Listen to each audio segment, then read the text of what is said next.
Treat Lux your way with the Lux Cravings boxes from Taco Bell.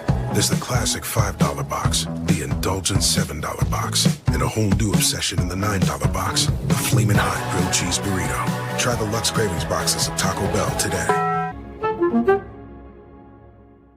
How's your day going? Going good. Thank you. Yes.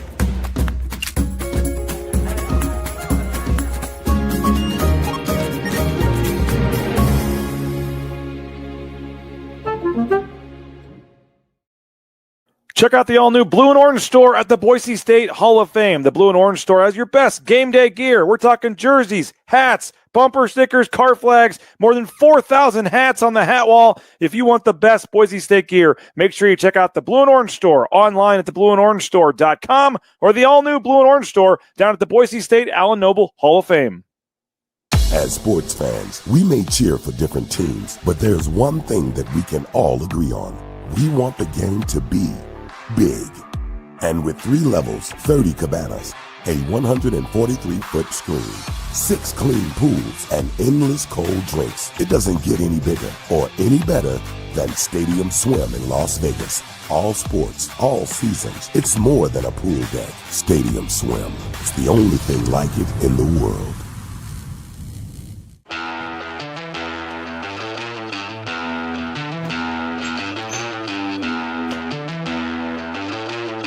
Really, guys?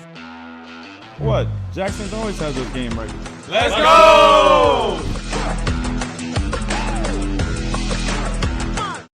It's the all-wheel drive event at Lithia Ford of Boise. From hunting trips to ski trips to trips to Grandma's house. Nobody does AWD like LFB, Lithia Ford of Boise, where Ford begins in Idaho. Find your sun with Sun Cruiser Vodka Iced Tea. Made with real iced tea and real vodka. Cold, refreshing, and made for moments like these all year long. Let the good times cruise with Sun Cruiser. When I want Boise State to win, I trust Coach Rice to lead the Broncos to victory. And when I want the best painting and garage floor coating, I trust rowpaint.com to get that job done right.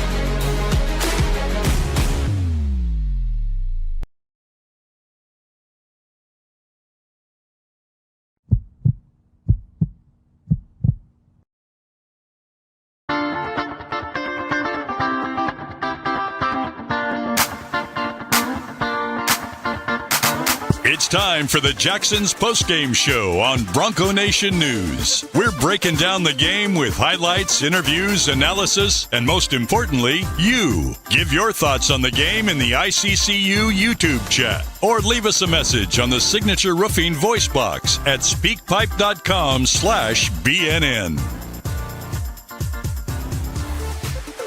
The BNN Postgame Show is presented by Jacksons, where you can get a 99-cent 16-ounce coffee or refill with Let's Go Rewards. Need snacks or a cold drink? Visit one of the 300 Jacksons locations today. BNN broadcasts come from the Sun Cruiser Studios. Sunny days call for Sun Cruiser Vodka Iced Tea, made with real iced tea and real vodka. It's refreshingly smooth and easy to drink. Crack open a Sun Cruiser and let the good times cruise. The title sponsor of Bronco Nation News is rowpaint.com, the official paint and coatings company of Boise State Athletics. For all your painting needs, check out rowpaint.com. Now, let's go courtside to the Sun Cruiser Studios and join BJ Rains for the Jacksons Postgame Show on Bronco Nation News. All right, how we doing? Welcome on into the Jacksons postgame show. Look at the new graphic with a score on there, Abe Jackson. Fancy. 62-53, the final. This is the Jacksons postgame show. My name is BJ Rains, and what a performance tonight from the rim, from the defenses, from the crowd. It was a weird game. Not a lot of offense, a lot of defense. I had flashbacks to the 42-37 game. I actually went and looked it up, Abe, that San Diego State game a couple years ago. Yeah. There were more. That game was 21-22 at halftime. This one was 21-19. You actually had less points in this one. The offenses did pick up a little bit in the second half, but he's Abe Jackson. He just got off the air with Bob Beeler, was nice enough to stick around for the post-game show here. Just got done doing our interviews. Tom Moser just got done doing his Another Night in the Mountain West show. Hope you guys enjoyed that. But we're with you here courtside talking about a 62-53 win for Boise State. Wasn't pretty at times. Like I said, Abe started out horribly shooting from the field, 0 for 11, battle back at the lead at halftime, withstand another horrible stretch to start the second half.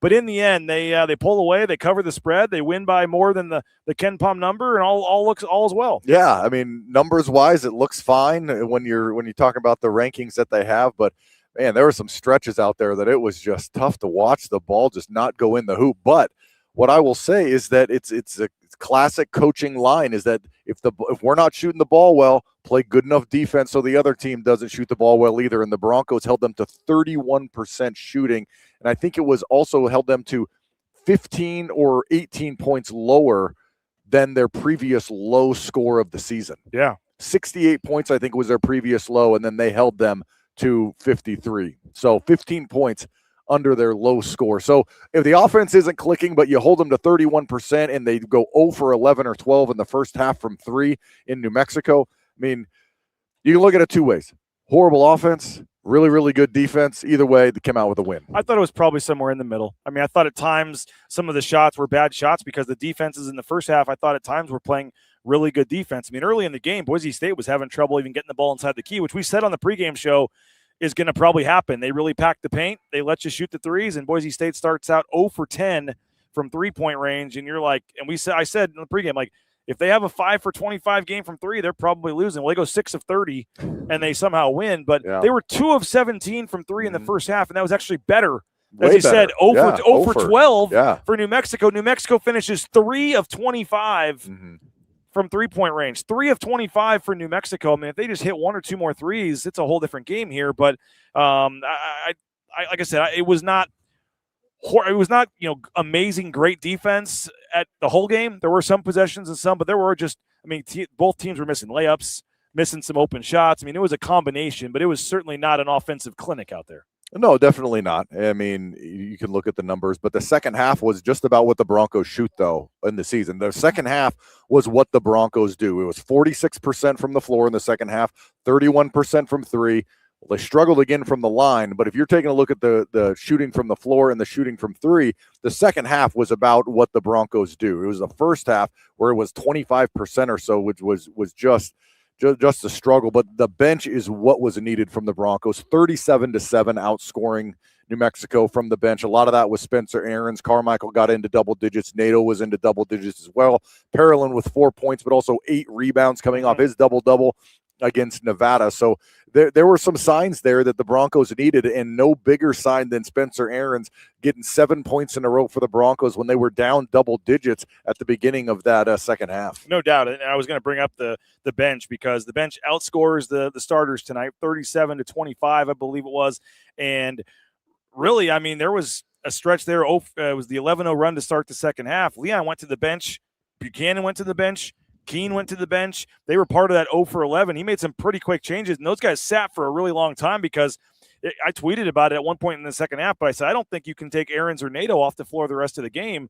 I mean, they just talked to the media, and we're going to play that interview here in a little bit, but Nato and Aarons, 2 freshmen, and Nato's been getting more minutes, and he's been a solid contributor. Aarons has kind of been hit or miss depending on the game, but this is certainly a great breakout game for him. But I can't remember the time, Abe, where we get 2 players post-game in a conference game, and both players are true freshmen. To have both those guys be the one that played well enough to deserve to come talk to the media after the game, and they're both very well spoken, and you're going to enjoy hearing that interview in a little bit. I think that those 2 guys, the future appears very bright, for this program with both those guys, and they both.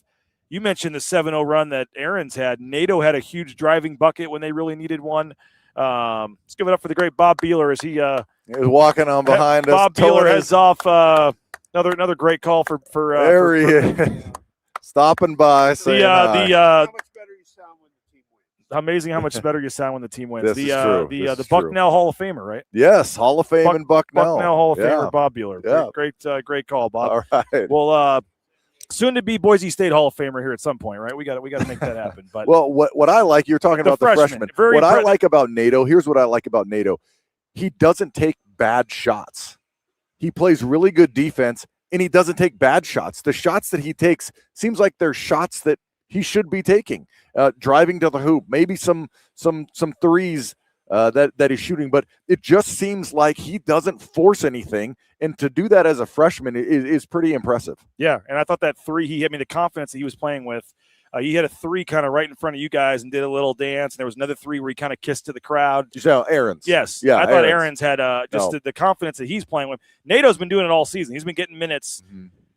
I mean, the whole – the Dylan Andrews discussion's a discussion, maybe for another day. But I mean, they were playing together a lot, but there was times where Nato was playing instead of Andrews, and Nato is going to continue to push for minutes there, and that's going to be an interesting dynamic to watch moving forward, how those minutes are distributed, because Dylan Andrews continues to struggle to shoot the ball. I think he's like 8 for his last what is the number I had? 8 for his last 46 shooting from the field, and he's just settling for a lot of those longer jumpers and stuff that I just am not a huge fan of. He's so much better when he gets downhill and gets to the rim, but he did hit a huge three for his first bucket of the game there and contributed that way. But Nato, man, you give your big prized UCLA transfer, NIL portal guy and Andrews, and here's the true freshman Nato that's frankly tonight took some minutes from him. He definitely did, and I think it is because I felt like Nato played more in control, and not just in control like Dylan Andrews was out of control, but part of being in control is knowing what type of shots to shoot. And I think that Andrews forces a few shots every game of something that is not a good look or maybe isn't something that he can knock down. Now, can he get hot sometimes and score a bunch? Yeah, we've seen it this year. But Nato, I think if he keeps playing defense like he does and plays in control and makes good decisions like he is, he's going to take some of those minutes. But what I liked what Aaron said when he was talking to Bob and I, he said what got him going was an offensive rebound, that offensive dunk, that putback dunk that he had.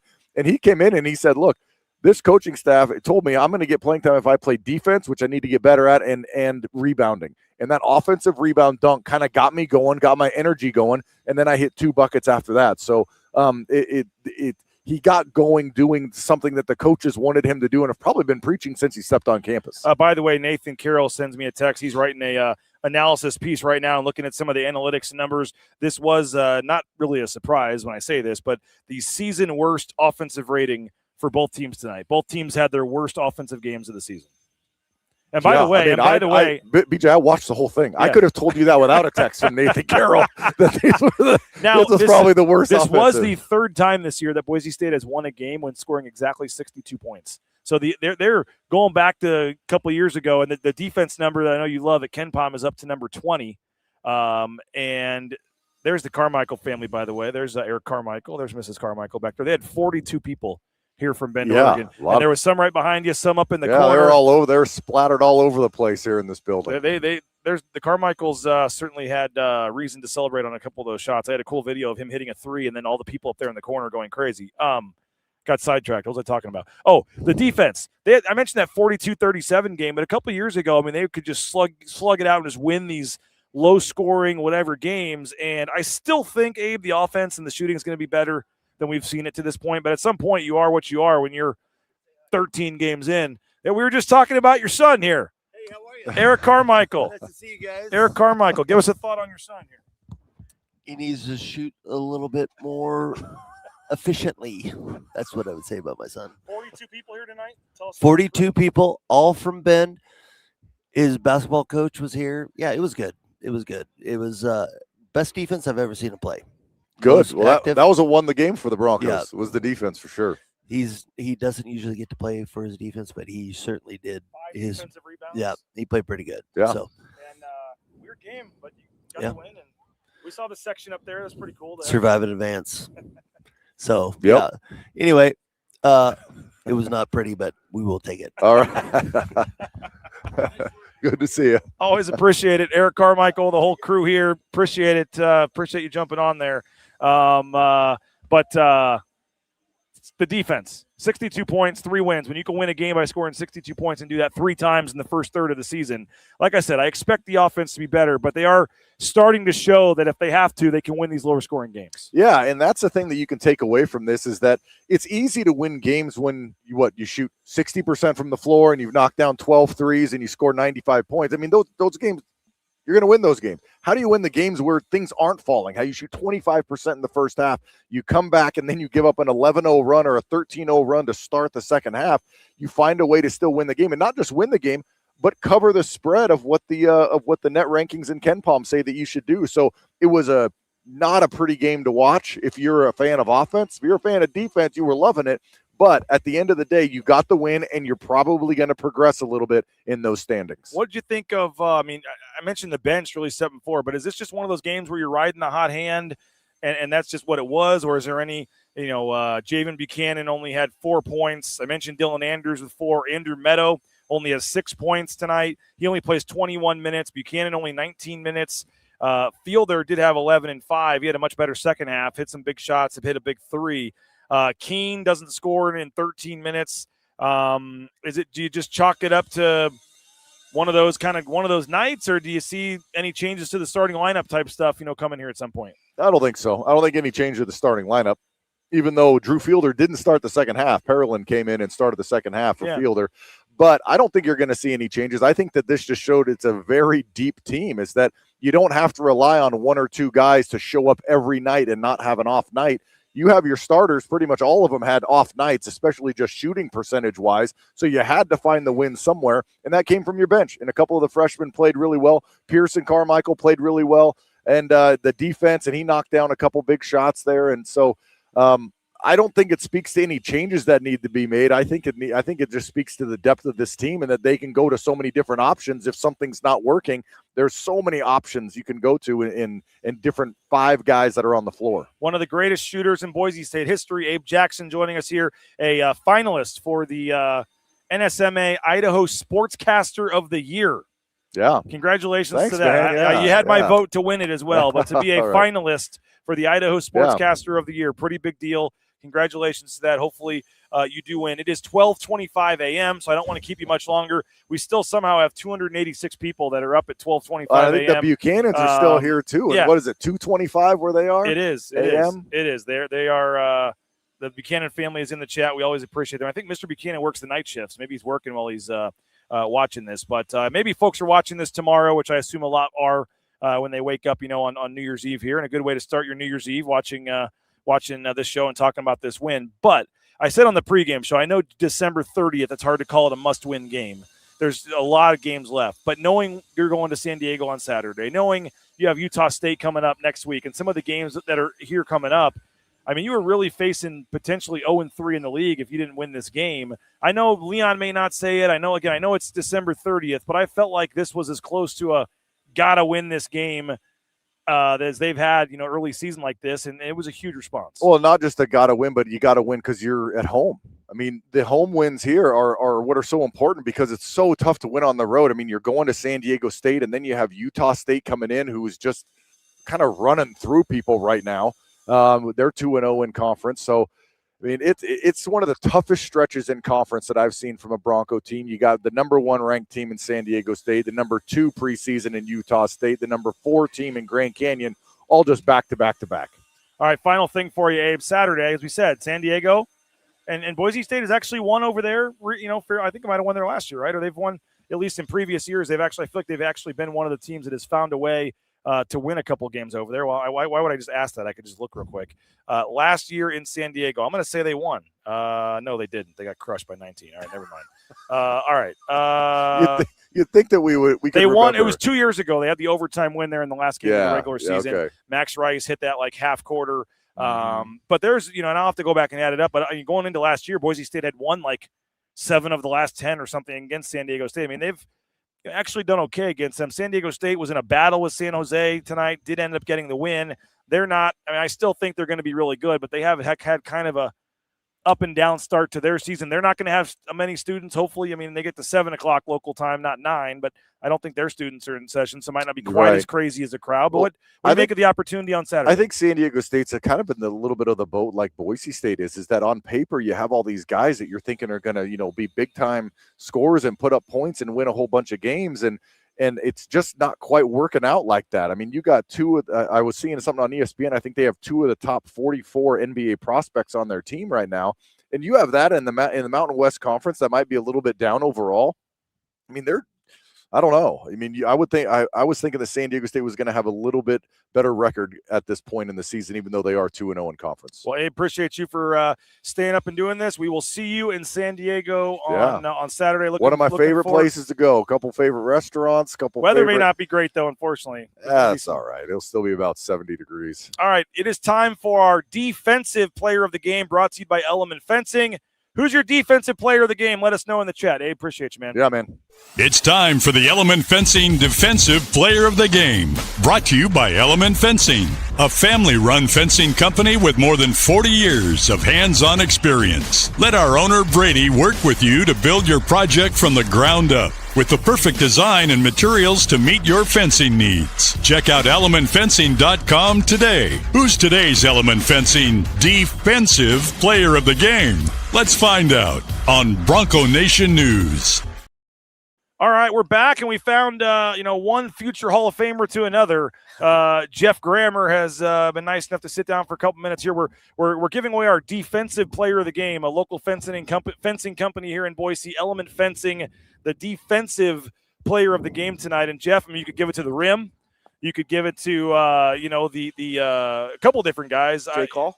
Yeah, I think we have to go to a Boise State guy. Oh, okay. This is Boise State show here, but you had Dominic Parolin, 6 defensive rebounds. Pearson Carmichael had 5 defensive rebounds. I thought Drew Fielder had a huge block late in the game and did some things down there. So I hate doing a cop-out on the first game. I'm going to give it to maybe just the bigs of Boise State. I thought they both had they really controlled the offensive glass, only gave 9 offensive rebounds to New Mexico in this game. I can tell you what Eric Olin said. All right. Eric Olin, he didn't have a specific player that he was shouting out, but Eric Olin and Tomislav Bullion both really. The Lobos being held to 4 assists, and the inability that the Lobos had of getting the ball inside to Tomislav Bullion, who had a good game. It wasn't like he played poorly, but they couldn't maximize that or get better at that, right? I guess just get him the ball even more. And I think that the guys on the perimeter, the 6'7" length on the perimeter, kind of across the board, gave the Lobo guards a lot of trouble getting the ball inside to the post. What they thought they were going to be able to do a little more of, because they thought Nevada had some success at this, was the smaller guards being able to get into the paint a whole lot more. And hey, Lobo fans, there's Max Rice over there. Oh no! Would that kind of trigger? Would that kind of trigger some Lobo fans? I think Max Rice walking by here. I think it definitely would. So anyway, I just think that the inability, giving it to the bigs is fine, but I think even more than that, at least in the Lobos' eyes, was the wings. I'm going to go Pearson Carmichael then. He was on the wing, played 30 minutes. He had 5 defensive rebounds tonight.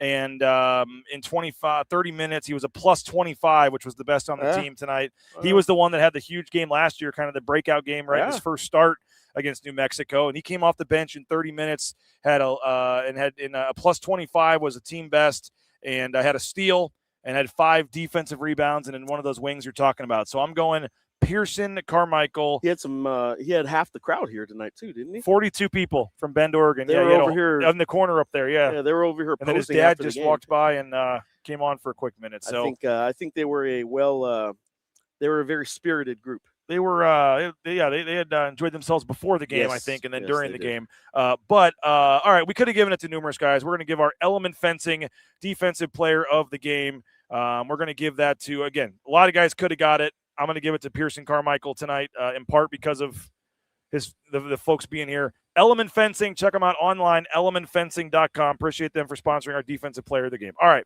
Jeff Grammer, weird game. It was. Boise State starts 0 for 11 from the field, 0 of 10 from 3, and yet they're only down 8-0. or 8-2, I guess it was, when they made the first field goal. Got a couple free throws to get on the board. A game of runs back and forth. New Mexico, great to start the first half, great to start the second half.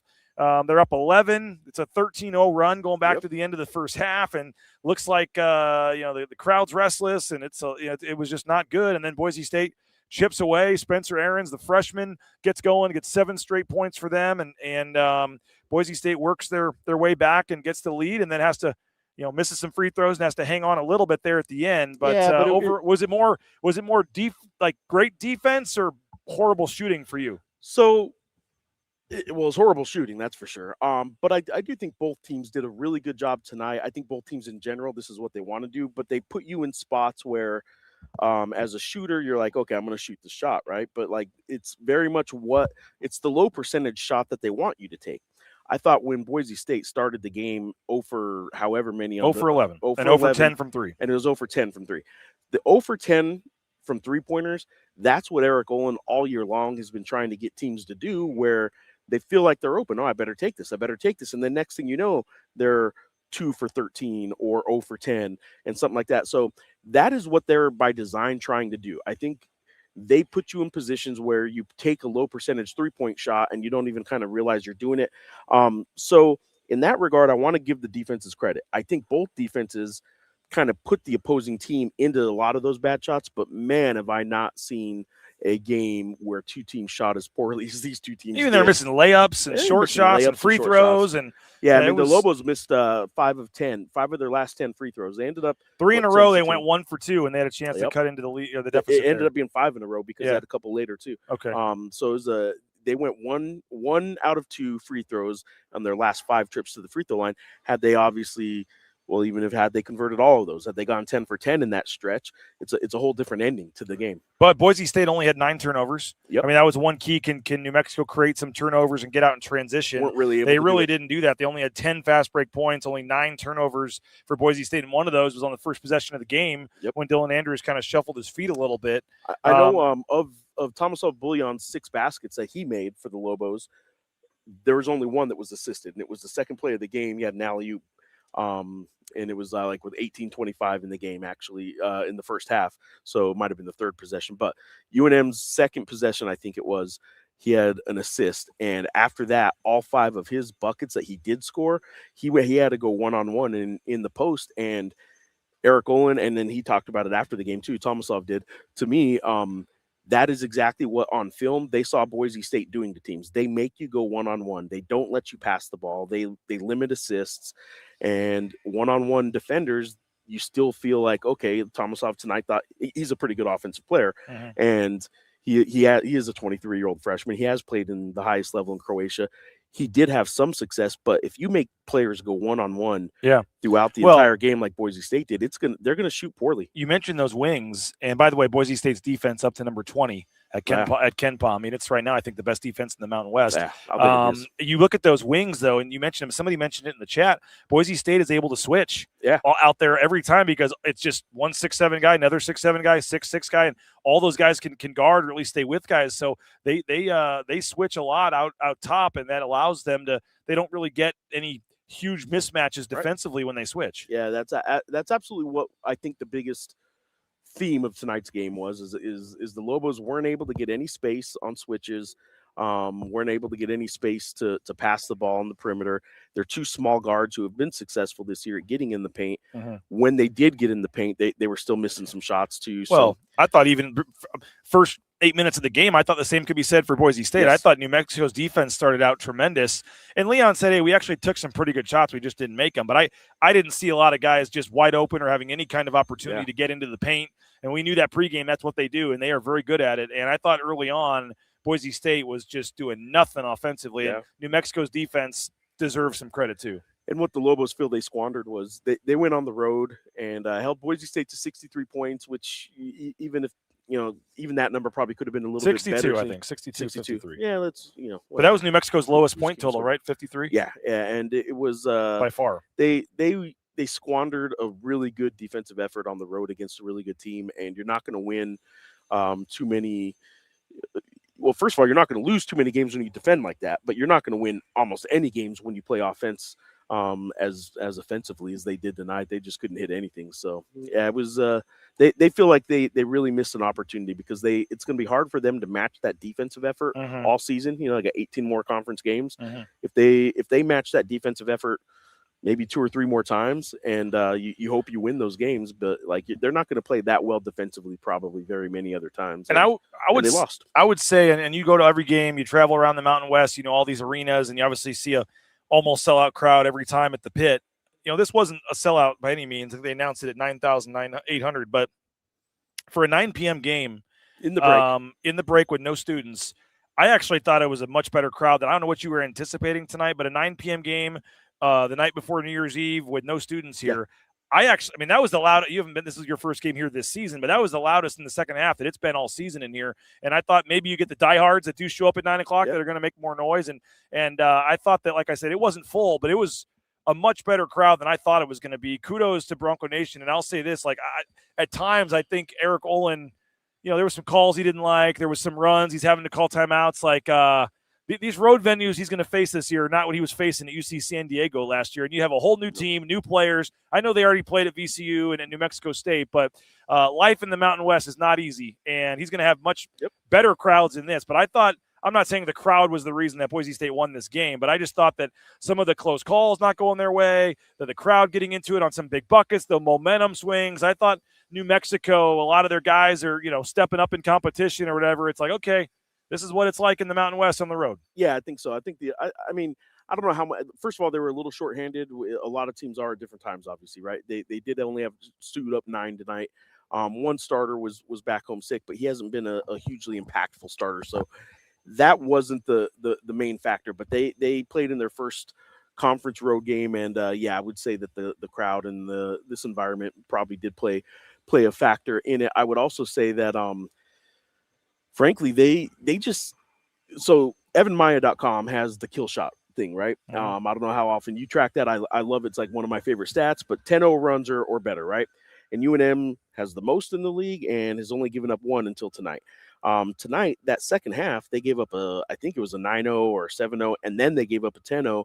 And when they started that kill shot to start the second half, like they've had a lot of those runs this year where pretty quickly, even if they struggle offensively like they did most of tonight, they can still do the spurtability where in 2.5, 3 minutes, they can get up to 11 points real quick, right? And then their defense can cause turnovers. When they're doing that, they've been really successful in pretty much not allowing the other team to do it and stopping them from having those runs. Tonight, they couldn't stop Boise State's runs. There was only one that extended to the 10-0, but they had I think it was a 7-0 run and then a 10-0 run, and it was a 17-2 overall run. I think it was what it was in that second half. They had a really hard time coming up with stops tonight, and they haven't had that much struggle coming up with stops, and that is in a good defensive game. I mean, to give up a 10-0 run when you play a really good defensive game, that's how bad your offense is. And that was at one point, it was 41-40. New Mexico was winning. They came back, took the lead with 9:50 to go. There was an and one from Albury. It was 41-40 New Mexico. Boise State scores the next 10 points to go back up 50-41. And there was another run earlier after New Mexico had gone on the big run to take the lead. They were up 32-21, and then it came back to make it 40-38. So, yeah, it was just a game of runs.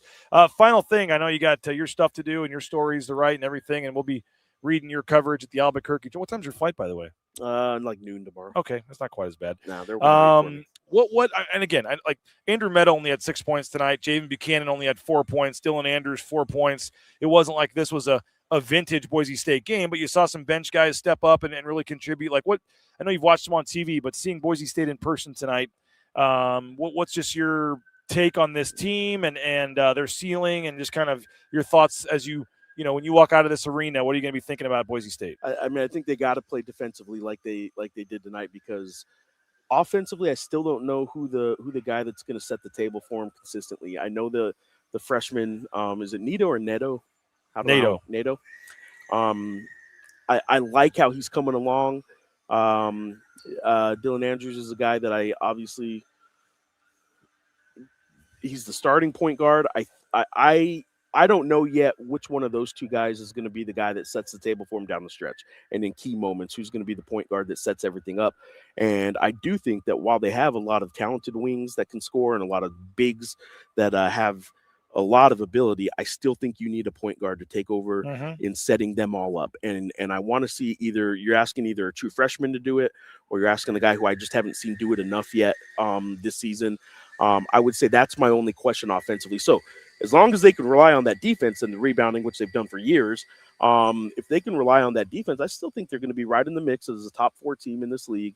And they're going to have to hang their hat on that defense until they really establish who their go-to kind of table setter is. Well, a lot's going to happen between now and I think it's February 8th. Is that what it is? It's the night before the Super Bowl. Okay. I know that because my 49ers I may be scheduling a trip from Albuquerque to Vegas on Sunday to watch the Super Bowl before I come back to Boise. So I just happen to know that it is the next night. But but I would expect it to be a different game down there at the pit. Yeah, no, I think so too. And I do think that if the pit, so when they have those spurts, right, like they did to start the second half, the pit tends to extend those a couple extra possessions. So if they had an 11-0 to start the second half here, the pit tends to create those or extend those from 11-0 to maybe a 15-0, right? And then when Boise State's going on a 7-0 and then a 10-0 in the second half, the pit tends to sort of step in and maybe make a 10-0, just an 8-0 run. The pit has been really good at momentum on both sides, stopping another team from getting a lot of momentum and really extending the Lobos' momentum. And man, if they can feed off that a little bit, I think it'd be a different game. But they got to figure out how to score and get the ball inside against this Boise State team. One more quick one for you that I just thought of. Leon Rice tonight became the all-time winningest coach in Mountain West history, regular season. Past Steve Fisher, 169 regular season Mountain West wins, the all-time regular season winningest coach in the history of the Mountain West Conference. And part of that is just the longevity. He's been here for 15 years, whatever. Every year they've been in the Mountain West, 13 years, whatever it is, he's been here.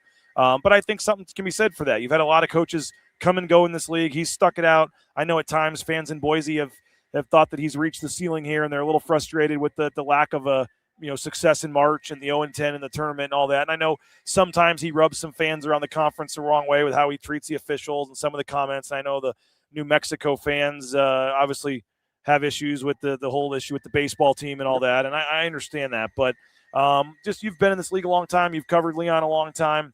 The all-time winningest coach now in Mountain West history. What's your take on Leon Rice? I think one of the best things you can do, and Steve Fisher did it as well, and Dutcher's carried it on, one of the best things you can do as a head coach is have a no-question sort of, culture and identity. And with Boise State, I was looking at it this week because I wrote a preview specific to this stat, and I was a little surprised that their defensive rebounding has been top 25 in each of the last 9 years. It's been top 5 in like 5 of those years. They know the very first thing they want to emphasize, and as he told me at Media Day, defensive rebounding is non-negotiable. We're not going to give teams a second chance.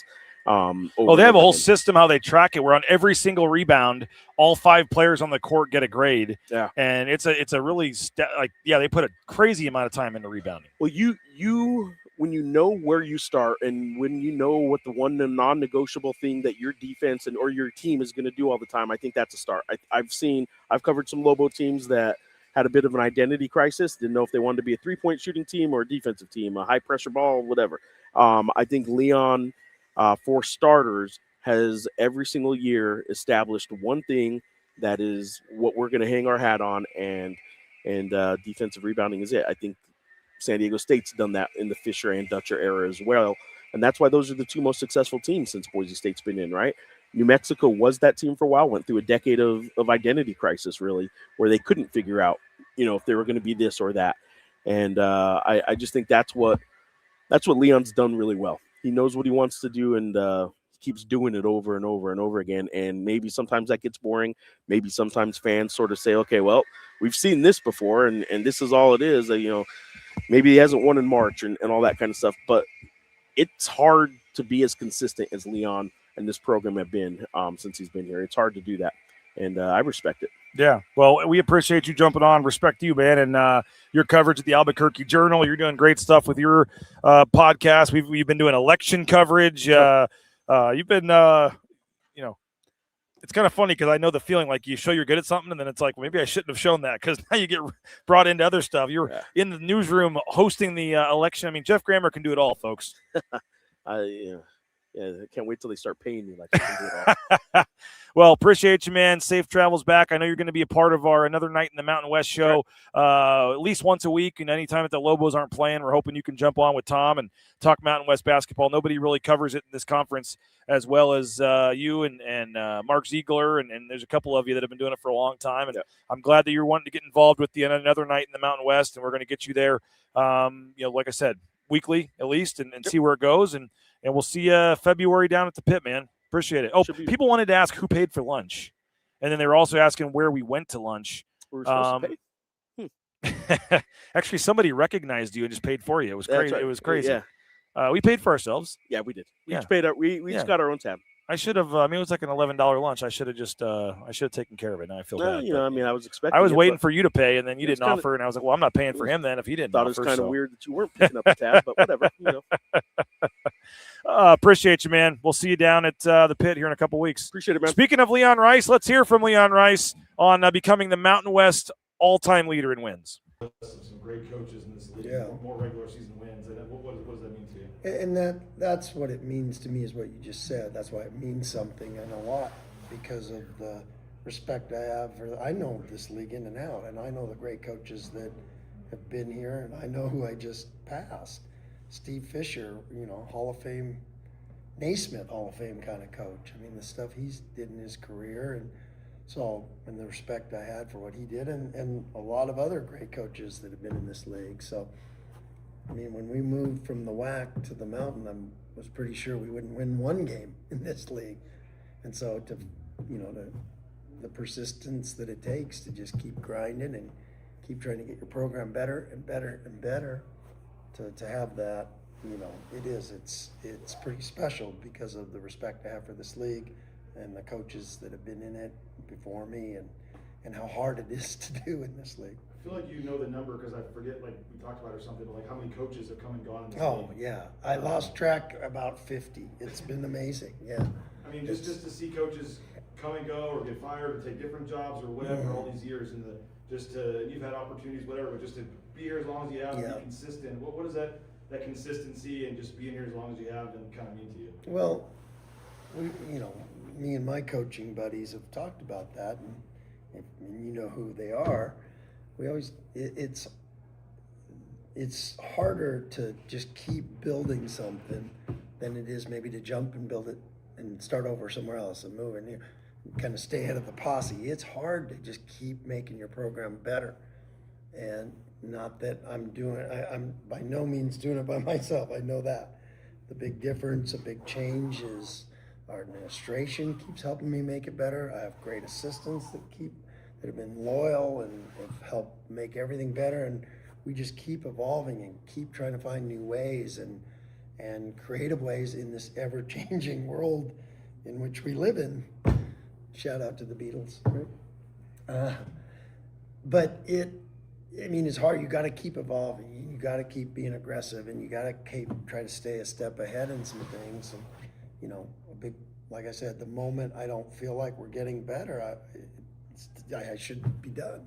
And so we got to keep making this program better. And like I said, I'm appreciative of all the people and the support we get. And I thought for the 9 o'clock start, I thought it was a great crowd. When I walked out, I was like, yeah, that's going to help us tonight.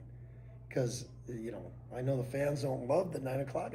We all hate it but it's the cards you're dealt, and we're going to play them good. And I thought the Boise State fans really helped us tonight. And, and that's what I always see here. There's always room to keep getting better, and our fan base is getting better, and there are more people at the games, and the atmosphere is going to keep getting better, all those things. And so we got to keep fighting to make progress with our team on the court and with all the other things, and that's what we're doing here at Boise State. We talked about tonight being historic. When if you go back to the beginning, there's a photo in your office of Derek Marks playing with Anthony Drimmick at the free throw line. Yeah. That was our first Mountain West win. What do you remember about that moment? Why do you still keep that picture in your office? And what would you have said if somebody would have told you you'd get more Mountain West wins than anybody I would have thought they were crazy because literally when we had 7 freshmen on that group and the Mountain West was loaded. I'd look down at their mature guys and remember how good New Mexico was with Alford. And every night there was a Hall of Fame coach coming in and a mature team and a great program. And I'm like, I don't know who will ever be. And so for us to just keep grinding, and those freshmen, that was the first at-large team in the history of the school, and what they accomplished and the bricks that they laid, and and that's what they built here. It started this whole program. And I remember that game. Yeah, that was huge. Trimmick made both of those free throws. Do you ever look at that picture still, or is it just kind of like in your office? Oh no, because I'm in such good touch with a lot of guys on that team. And that's what's cool about this place is all those, Christmas Day, you get texts from all those different guards and different players and guys from that era. And it's really cool. And that's the value of being able to stay in a place is the relationships that are lifelong, guys like that. It seems like yesterday Derek was playing. It was a long time ago now. I mean, those guys. You kind of cut me off when I was asking the question. All right, I'm going to talk quietly here because someone said when I come back, the gain is too loud. Folks, just so you know, these post-game interviews, we recorded on an iPhone. Here it is right here. And if we want to put it in a system and raise the audio up and do all this stuff, then it would take 10 more minutes before I could start the show.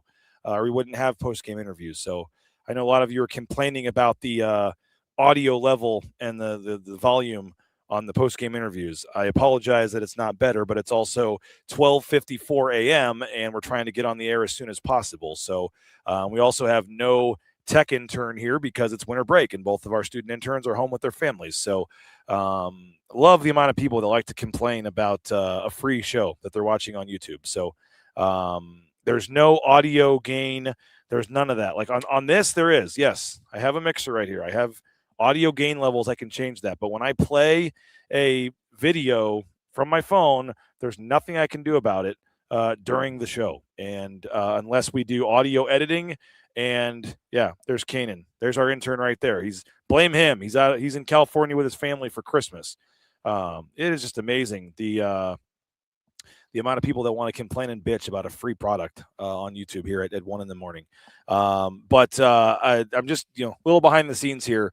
Yes. Could we raise the audio? Yes. Would that make the show start 10 minutes later? Yes. We're trying to get you the audio as quick as we can, and that's just the way it is sometimes. So I apologize that it's not KTVB quality or ESPN quality, but it is what it is. You're watching a show on YouTube at 1 a.m. with one full-time employee, and I think we make this thing look pretty damn professional for how non-professional it is. When you see the graphics and things that we have. So apologize that the audio was a little low and not crystal clear, but it is what it is at this point. So you don't have to watch. Feel free to go watch the other media coverage in town that has no videos at all. There was no TV stations here tonight, so good luck watching their post-game interviews. They'll just, on Saturday when we're in San Diego and no one else is in San Diego, Go try to watch somewhere else. So, yeah, it is what it is. Doing the best we can with the audio. We'll try to make it better. But feel free to do what no one's requiring anybody to watch. Feel free to turn it off if you'd like. But 62-53, Boise State, as you see on the graphic there, gets the win. The Broncos now 9-4 on the season. They are 10-3. New Mexico falls to 10-3 with the loss, but Boise State now 9-4. And the Broncos will go to San Diego State on Saturday. Do want to hear from Spencer Aarons and AG Nato, although maybe we shouldn't because the audio is going to be low. But before we hear from Spencer and Nato, I want to tell you about a few of our great sponsors, including our studio sponsor. We're here in the Sun Cruiser Studios. No carbonation, low calorie, low carbs, great iced tea vodka, Sun Cruiser. Open up a Sun Cruiser and let the good times cruise with Sun Cruiser. And appreciate them for sponsoring our studio. If you've never had it, highly recommend it. The lemonade vodka is great. The lemonade tea is great. Sun Cruiser, check them out. Hey, roepaint.com, ROE paint.com, roepaint.com. roepaint.com, 20% off your winter painting projects. Hit up roepaint.com. Hey, Pearson Carmichael, he's on board with ICCU, Idaho Central Credit Union. Branch pretty much on every corner, but the easiest, that mobile eBranch online banking right there in your smartphone. Idaho Central Credit Union. Make the switch today, ICCU.com. Hey, Jacksons, our post-game show sponsor here, reminds you can get a 99-cent coffee or hot chocolate anytime, day or night, using that Let's Go Rewards app. That's right, 24/7. You can get a 99-cent coffee or hot chocolate, 16-ounce. What a deal, using your Let's Go Rewards app, and that's from our friends at Jackson's. Hey, Taco Bell did not, unfortunately, give away the free taco tonight. Got to get 83 points, but when the Broncos score 83, you get a free taco from our friends at Taco Bell. That is if you have a ticket stub to the game. But Taco Bell, TacoBellWorks.com. We appreciate the Nicolason family, the SOM Management Group. Hit up a Treasure Valley Taco Bell location. Try those crispy chicken strips, all the great options they have. Breakfast quesadillas are great too. Taco Bell, TacoBellWorks.com. Going to hear from AG NATO and Spencer Aarons here momentarily. want to thank a few more sponsors, and that includes Lithia Ford of Boise. Again, you're watching a free show here on YouTube. Again, good luck finding another show like this anywhere. Right now at 1 in the morning, a live show talking Boise State sports, 50 minutes in progress here, courtesy of our great sponsors that make this show free of charge here on YouTube. And that includes Lithia Ford of Boise, LithiaFordBoise.com. They got to make way for some 26s. That means that the 25s need to get off the lot, and they got some great deals going on right now. F-150s, Escapes, Explorers, Mach-E's, Lightnings, Transit vans, all kinds of great deals. 0% APR for 60 months, plus zero down on check out Lithia Ford of Boise online at LithiaFordBoise.com. And the Blue and Orange Store. Got a new graphic. Thanks, Jeff. The Blue and Orange Store online at theblueandorangestore.com. You can check out the Blue and Orange Store, their Boise State Hall of Fame location. They got the location there at the mall. And, of course, anywhere in the world, you can order online to the Blue and Orange Store at theblueandorangestore.com. We appreciate all of our great sponsors here. I mentioned Spencer Aarons and AG NATO. Let's hear from them. Spencer Aarons, AG NATO, meeting with the media after the game. You guys, back home, first home game in conference for you guys as freshmen, just getting that taste of the back and forth action of the crowd, and just that was a weird game, but how's it feel to get the win? I mean, it was a good feeling, we just did what the coach asked us to do, so I feel like grateful for us being at home, so I'm pretty happy right now. Yeah, I felt like it was a big difference from the Nevada game. Like every time we made a run or anything, just crowd was dead. Didn't really give us an advantage in that sense. Here, like one bucket felt like 5 buckets in a row, so that was a huge advantage for us. The crowd was amazing. So. Well, I mean, you guys obviously struggled to shoot. You missed your first 11 shots, but you're only down. You're 8-2. Just, would you say it was more of a defensive clinic or offensive struggle tonight for both teams, or how do you kind of sum it up? Yeah, I mean, our defense has been amazing. Like, that's what's keeping us in games. I think we've limited them to the least amount of points this year, so that was a big goal. Now we hit it, so that was big time. Offense, like, we got so many great shooters and everything. That was just going to come. It happens some nights. So, yeah. So how much did you feel like you had to be a little bit of an answer there early in the second half? And you scored 7 straight points, and it looked like maybe a little heat check 3 or whatnot, but, like, how good did that feel, and how much did you feel like maybe you just kind of needed to be the answer right there? Yeah, definitely like team needed a spark.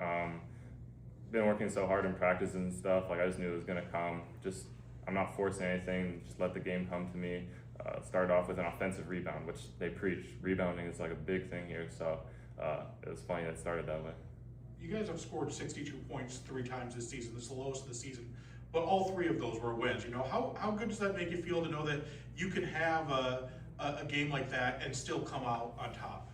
I mean, I guess it's all about defense, though. Like, every team that plays us, they know we're a good defensive team, so we don't worry about offense. If we play good defense, the offense is going to come. Are you guys a better shooting team than we've seen, in this season, and especially tonight? Yeah, 100%. I mean, we got at least 5 guys that are just knockdown shooters. It's just, maybe it's a confidence thing, maybe it's just like that night, not feeling it, but like as you saw, like every night, one day I'll hit 4 threes, one day Drew will hit 4 threes, one day Peanut will hit 6, Meadow will hit 4. Like everyone's gonna have their night. So yeah. What was that like in the first half when the shots were not falling? I mean, you're 2 of 17 from 3, but just to have the confidence to keep needing to let it fly, and hope that it would start to fall? I mean, in my opinion, like most of the shots were good shots. Like I was fine with that. I think our team was fine with that. We just knew it's gonna fall. Just keep shooting, take the good shots. Once we started doing that and not settling for like bad shots, like mid ranges, maybe open threes, then shots started falling. You came out of halftime and they went on an 11-0 run, and Leon called that timeout and kind of calmed you guys down. What did you guys say in that timeout, and what did you have to do after to really kind of stop it? I mean, it's just a timeout to reset your mind so that you come back to the game. I mean, our coach is gonna be on us, like talking everything he needs to, and then we go on the court and do our job. What does a game like this do for you, Spencer? And just we saw the confidence. You hit a couple buckets. I know Jay kind of asked, but I mean, just how moving forward here. I mean, are you just kind of scratching the surface here? And how excited are you to hopefully keep earning more minutes and kind of can be a key member here? Yeah, like as I said, like I've been practicing so hard the past couple of weeks, and to see it finally pay off and see like what I can actually do in the games, seeing it actually translate is just such a big confidence booster for me going forward. So yeah, I'm just gonna keep working hard in practice, and hopefully it'll keep showing. What about for you, Adrian? I mean, just getting this opportunity, getting this many minutes here, and you know, having the confidence to drive the lane and take some of the big shots you're taking this year as a freshman. I don't know what you thought your role would be, how much you thought you'd play coming in here, but what's this been like for you? I mean, it's been like what I expected to be. I always came out as a 6-man. Every team I go, maybe in the NBA Academy, I started my last year, so I always know what my job is. I drive to the lane, I create for my teammates, and I appreciate the coaches trusting me to give me minutes as a freshman, and I always expect it to be like this way because I work hard every day. Yeah. Big G, like you said, being a 6th man, for both of you guys, 37 points off the bench today, it's over more than the starters. I guess just what pride do you guys take in being able to go in there and do a good job that needs to be done? I mean, we're on the bench, we're reading the game, we see what the team needs at the moment we get in. So when I get in the game, I kind of know what the team needs, and the game is easier for us coming off the bench because you can see it from outside. Yeah. Not sure how physical was that game in the paint? Yeah, that was it was pretty crazy. Just Mountain West in general, that's what they're telling me. Like that's how it's going to be every day. It's going to be a physical battle, especially at the 4 spot. As a big man, like I don't have a day off, like rebounding wise, defensively wise. So yeah, it was pretty tough. I know it's tough in December 30th to say this was like a must-win game, but you lose the first game at Nevada. You're at home. You go into San Diego on Saturday. You got some big games next week. Like, how much did you guys need to kind of bounce back and protect the home court tonight? Yeah, that was big time, of course. But even after the loss in Nevada, like we know as a team, like we know how good we are. We know that's not our game. Like that's not how good we are. So we know we come into every game knowing what we can do, and coaches lay out what we're supposed to do, what we need to do to win the game, and we just got to follow it. I've been doing this a while, and man, guys, I don't remember 2 true freshmen following a conference game being up here after a win. What does that mean to you guys to make that impact like at such an early age? Maybe Spencer, you, and then AG, if you want to add to that too. Yeah, I mean, this is pretty cool for us, especially to be up with each other, because we spend every day with each other, every second of the day. Basically, we're roommates, everything like that. Walk together, eat together, all that, and just to see us up here like this, it's pretty cool, a special moment. So yeah. Did you get that off of that? Yeah, I mean, I know Spencer is a great player. I always got his back every mistake he has in the game, so I don't worry about the game that much. I know Spencer is a great player, and I'm a great player too, so I just feel like grateful for this moment because Spencer is like, he's my best friend here in Boise. Like everywhere I am, Spencer's with me. Just if I'm not there, just ask Spencer, he knows where I am.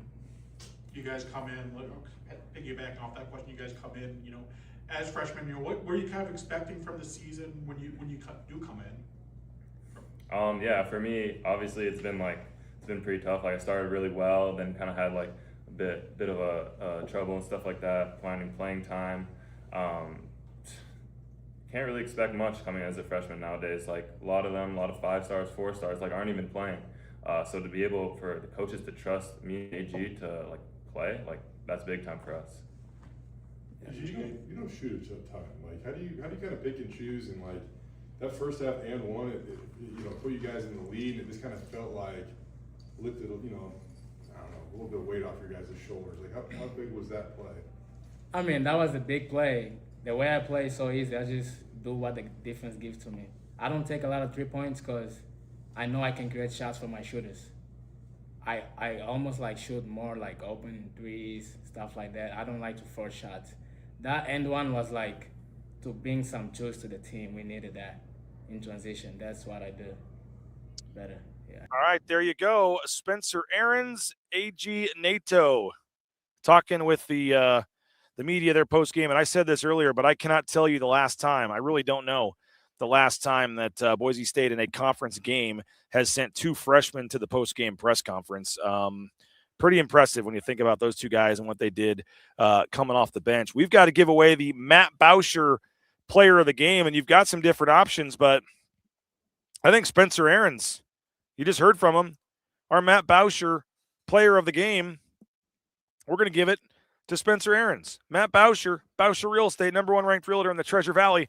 Matt Boucher and Boucher Real Estate, whether you're looking to buy or sell a home, work with the best #1 ranked realtor in the Northwest and beyond. We bought and sold our home with Matt Boucher, Boucher Real Estate. #1 ranked realtor for a reason.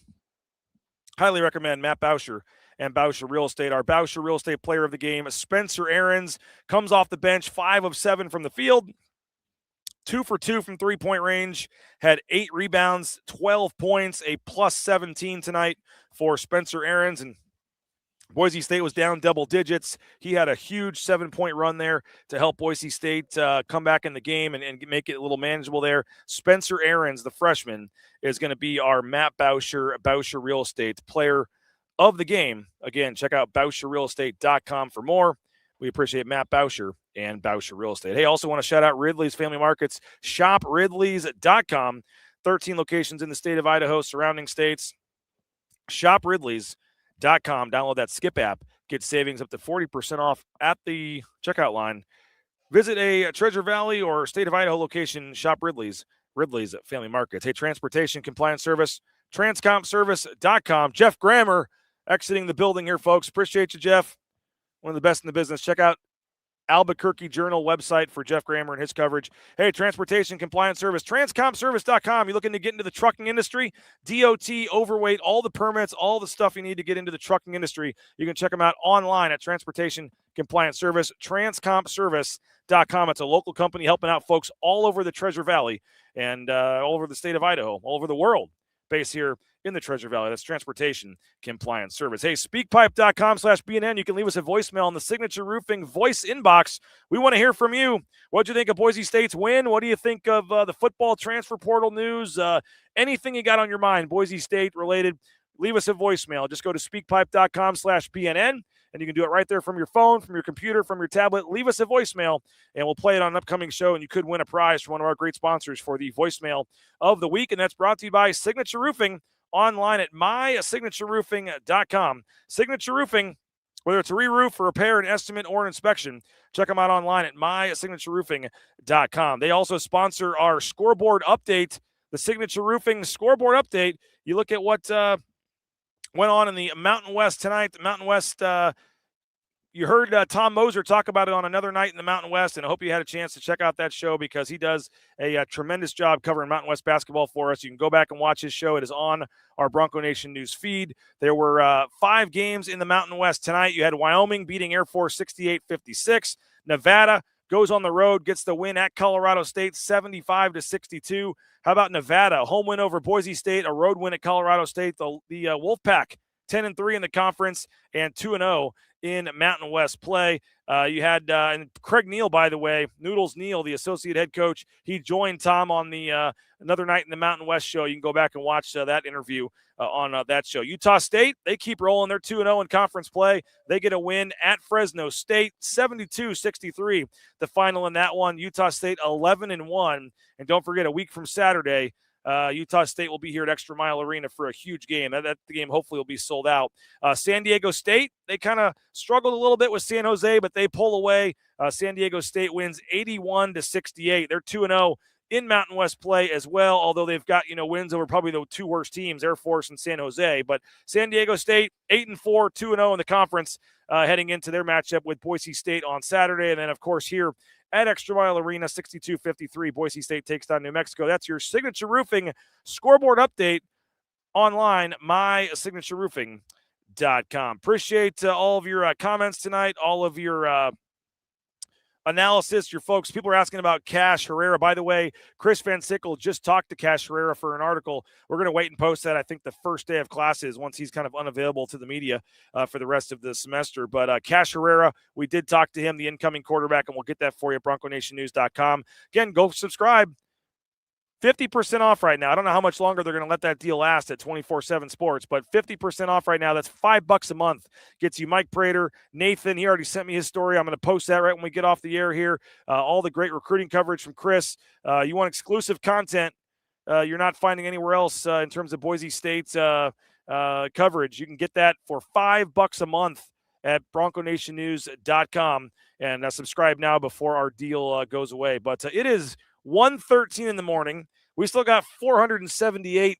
I don't want to call you weirdos or crazy lunatics because I appreciate every single one of you, but why you're all still watching me at 1:13 in the morning, I really have no idea. But whether you're on Twitter, whether you're on Facebook, whether you're on YouTube, the numbers are still pretty impressive for 1:13 in the morning. I know a lot of you are watching this the next day on New Year's Eve tomorrow morning. So whenever you're watching this, appreciate you guys for your support. Thanks for subscribing. Thanks for watching. Thanks for hitting subscribe and like there down at the bottom of the video on YouTube. So again, it wasn't a super pretty game, but Boise State does enough. They overcome a poor shooting night. The Broncos only shoot 20 of 56 overall from the field, 6 of 30 from three-point range, 20% from three-point range, and they find a way to win the game. Who would have thought 20% from three-point range would actually be better than the other team? New Mexico was only 12%, 3 of 25 from downtown for New Mexico. That's right, 25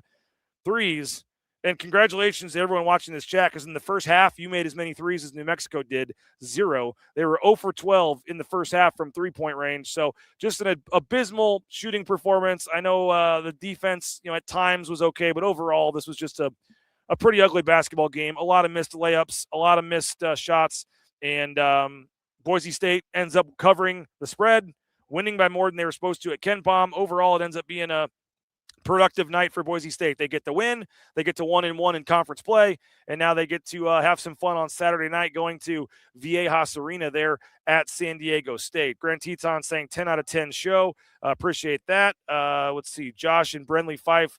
Love this community. Best purchase of 2025 was my subscription to BNN. Great work and appreciate you. Well, thank you. Appreciate you for saying that.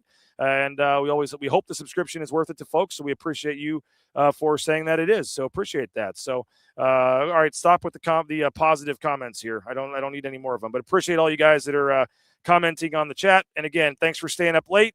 Hour and 7 minutes. We're going to call it a show. It's 1:15 in the morning, and the cleaning crew is trying to kick us out. So we appreciate you guys for, like I said, checking out the show, whether it's live right now, whether you're watching this tomorrow. We will have a 9 a.m. show tomorrow. Maybe I'm crazy for this, but we will have Winston Venable. We'll talk football. We'll talk a little basketball. But New Year's Eve, we will have a show at 9 a.m. tomorrow. So we'll see you in 7 hours and 46 minutes with another live broadcast at BNN. And then New Year's Day, Johnny wanted to do a show, so we'll preview the college football playoff games. We'll talk a little football, basketball. We will have a 9 a.m. show on New Year's Day as well. And then Friday, we'll be live from San Diego, getting you set for the San Diego State game on Saturday, heading down Thursday afternoon. So Friday morning, we'll be live in San Diego, getting you set for Boise State, San Diego State, which should be a fun one in the Mountain West. So 62-53 the final. Appreciate everybody for checking out the show. I want to make sure I thanked all of our sponsors and paid all of our bills here. Snake River Pool and Spa. Check them out. Locations in Boise, Meridian, Nampa, Twin Falls. They've been around since 1978, and they're part of the Boise State home team. Snake River Pool and Spa. Check them out online at Snake River Pool and Spa at thespateam.com. We appreciate Snake River Pool and Spa for their support of Bronco Nation News. And Element Fencing, elementfencing.com. Family-owned, serving the community for over 25 years. They're the sponsor of our Defensive Player of the Game, and we gave that to Pearson Carmichael. But check them out online. All your fencing needs. They can do decks, pergolas, all kinds of great stuff at elementfencing.com. ElmanFencing.com. Shout out to our intern Mateo for the new graphics. We got some cool announcements about some new sponsors and things on the way coming up on Thursday on New Year's, but going to have fun tomorrow at 9 a.m. as we have the final show of 2025. So thanks again. Appreciate you guys. Have a great rest of your, early morning here. We'll talk to you in 7 hours and 43 minutes on Bronco Nation News. And sleep quick. We'll talk to you soon. Again, the final score, 62-53. This has been the Jacksons Postgame Show from the Sun Cruiser Studios here courtside at Boise State ExtraMile Arena. Our title sponsor, rowpaint.com. Big win for Boise State. They get back to 1-1 in conference play. And next up is San Diego State on Saturday. Thanks for watching the show. Appreciate all of you. And we'll talk to you in the morning. Again, the Jacksons Postgame Show here at ExtraMile Arena. Take care, everybody.